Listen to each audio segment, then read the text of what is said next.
There had happened in the teeming and many-towered city of Szeth one of those incidents which are prone to take place in all capitals of all worlds.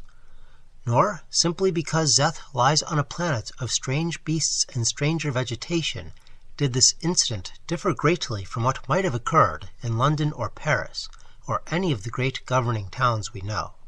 Through the cleverly concealed dishonesty of an aged but shrewd official, the treasury was exhausted.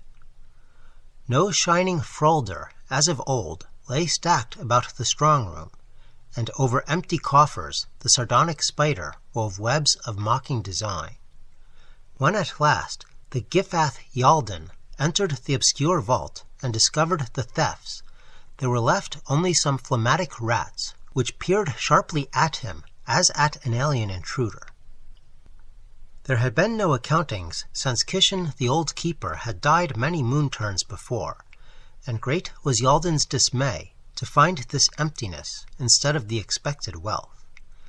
The indifference of the small creatures in the cracks between the flagstones could not spread itself to him.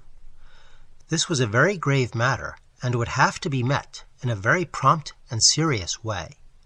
Clearly, there was nothing to do but consult Orn, and Orn was a highly portentous being. Orn, though a creature of extremely doubtful nature, was the virtual ruler of Szeth. It obviously belonged somewhere in the outer abyss, but had blundered into Szeth one night and suffered capture by the Shamith priests. The coincidence of its excessively bizarre aspect and its innate gift of mimicry had impressed the Sacred Brothers as offering vast possibilities. Hence, in the end, they had set it up as a god and an oracle, organizing a new brotherhood to serve it, and incidentally to suggest the edicts it should utter and the replies it should give.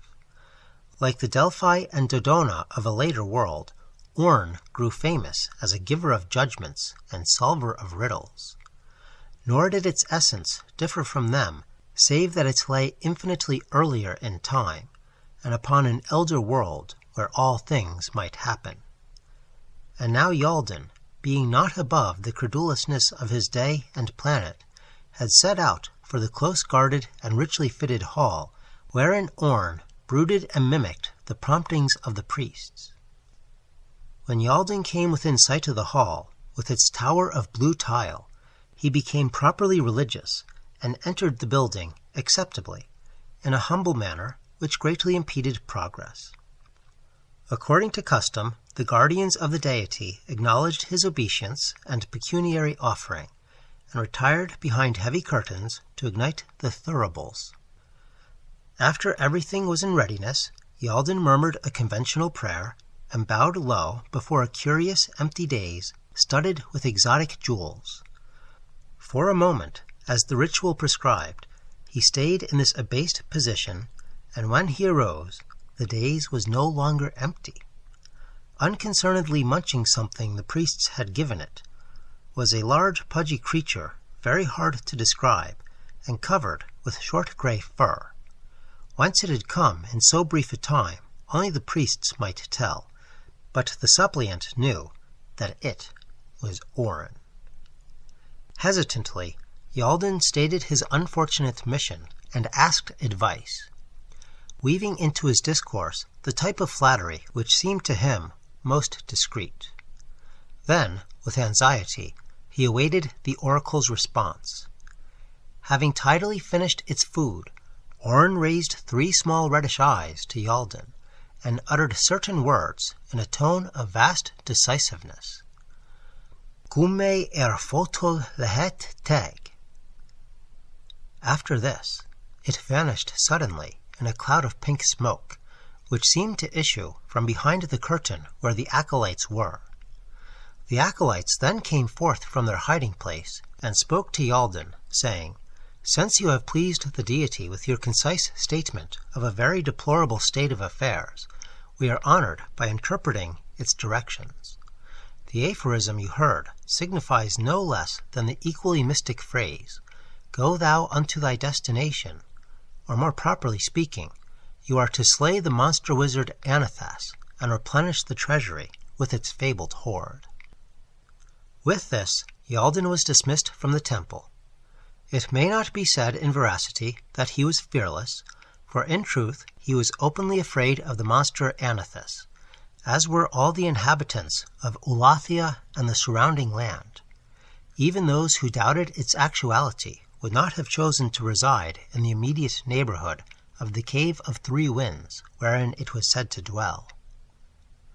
But the prospect was not without romantic appeal, and Yalden was young and consequently unwise. He knew, among other things, that there was always the hope of rescuing some feminine victim of the monster's famed and surprising erotic taste. Of the true aspect of Anathas, none could be certain, tales of a widely opposite nature being commonly circulated. Many vowed it had been seen from afar in the form of a giant black shadow peculiarly repugnant to human taste, while others alleged it was a mound of gelatinous substance that oozed hatefully in the manner of putrescent flesh. Still others claimed they had seen it as a monstrous insect with astonishing supernumerary appurtenances. But in one thing all coincided, namely, that it was advisable to have as little traffic as possible with Anathas.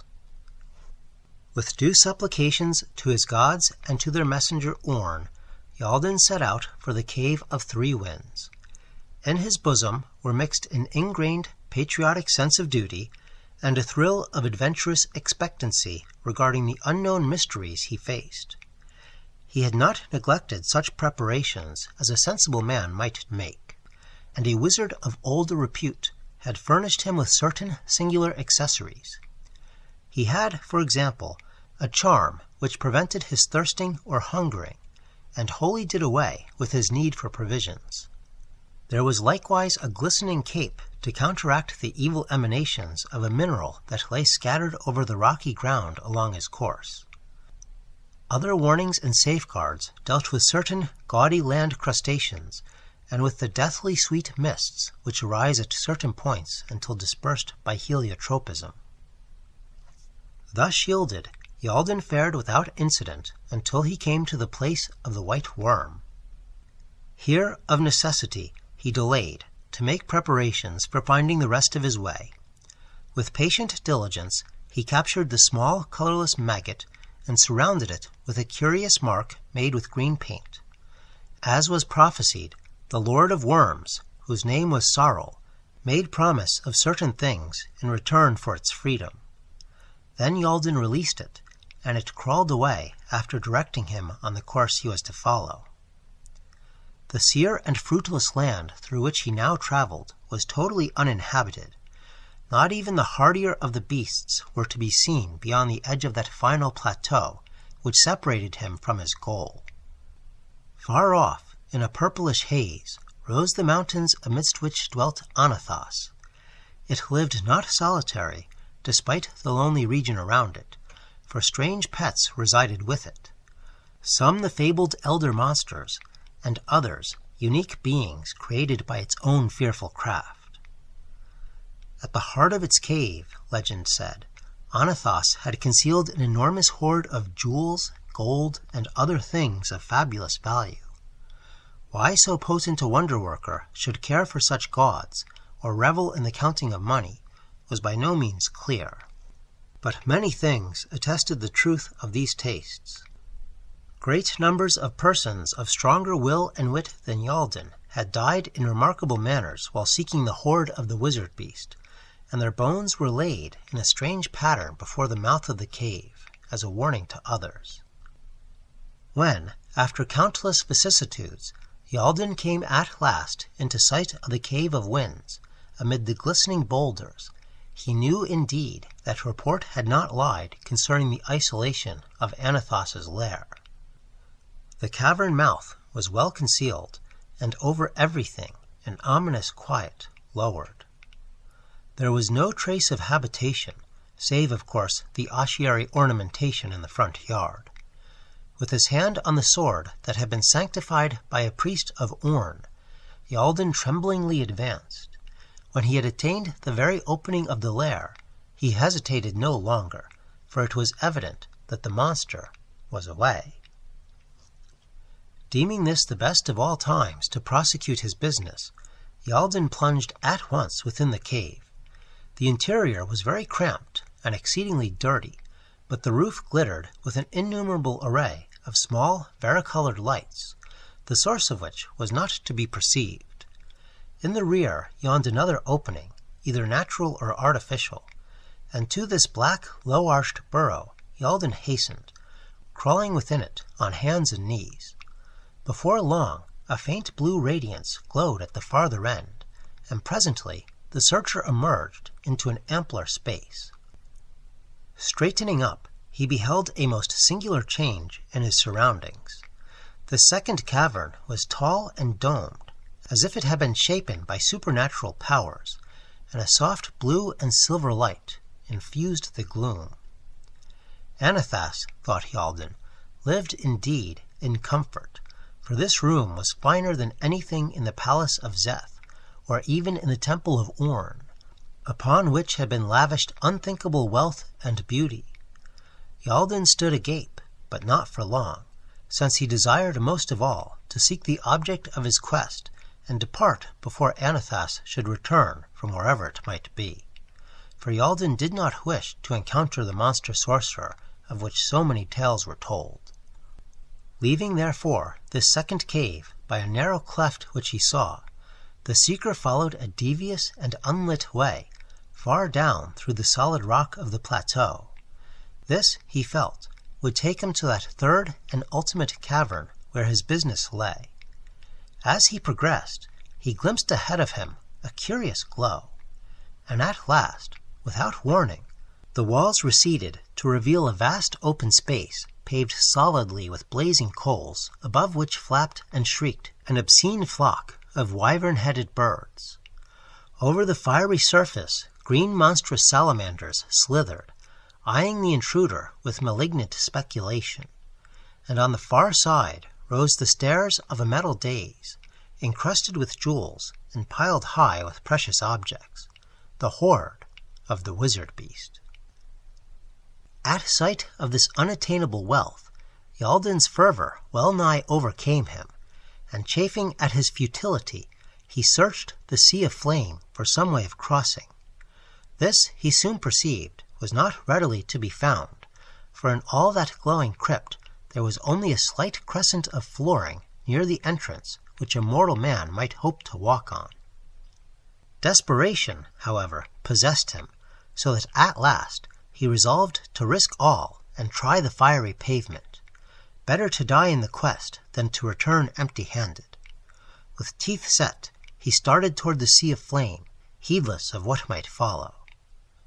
As it was, surprise seared him almost as vehemently as he expected the flames to do, for with his advance, the glowing floor divided to form a narrow lane of safe, cool earth, leading straight to the golden throne.